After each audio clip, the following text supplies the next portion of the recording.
Alright, good day everyone, mga palangga ko. Ayan, magluluto tayo ngayon ng binignit.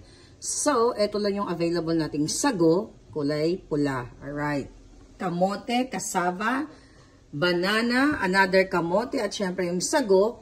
At ito yung ating gagamiting sugar na available sa ating pantry. And also, we have this gata. Ayan, dalawa gagamitin natin.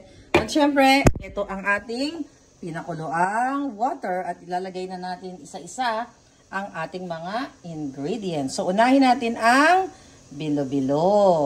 Okay, here we go. Unahin natin yan.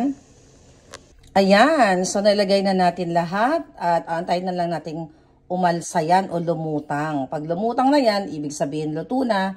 Then, isusunod natin ang iba pang mga ingredients. So, itong recipe na ito ay natutunan ko sa aking lola.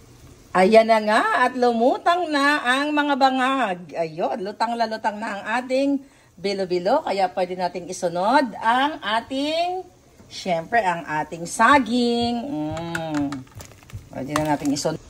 Actually, pwede na rin natin isabay ang ating sago. Kasi medyo matagal to. Gusto ko sa sago, lutong-luto siya. O, diba? Bongga. Tignan natin. Ayan, ang lalaki na aking bilo-bilo at nagkukulay pinkish na. Ayan, pinkish na instead of ube.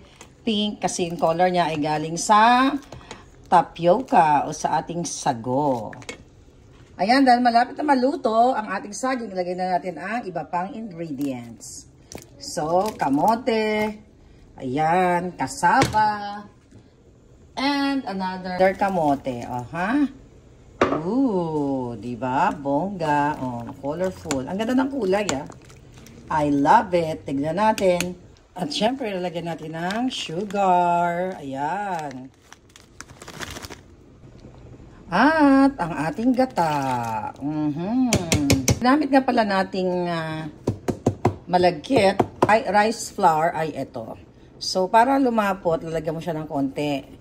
Okay? Pero haluin mo siya ng dahan-dahan para mag-even better siya. O, diba? Para siya magpantay yung lapot. Kasi ayoko ng ginataan na, you know, na parang may sabaw. 'Di ba? Parang kumakain ka ng sinigang. Dapat malagkit kasi nga para lumagkit ang swerte. Tingnan natin mamaya. OMG! Ayan! Naglalaway na kayo, 'di ba? O, luto na. O, ganito yung ginataan o binignit. Tanyo? Malagkit, luto na yan, kain na tayo.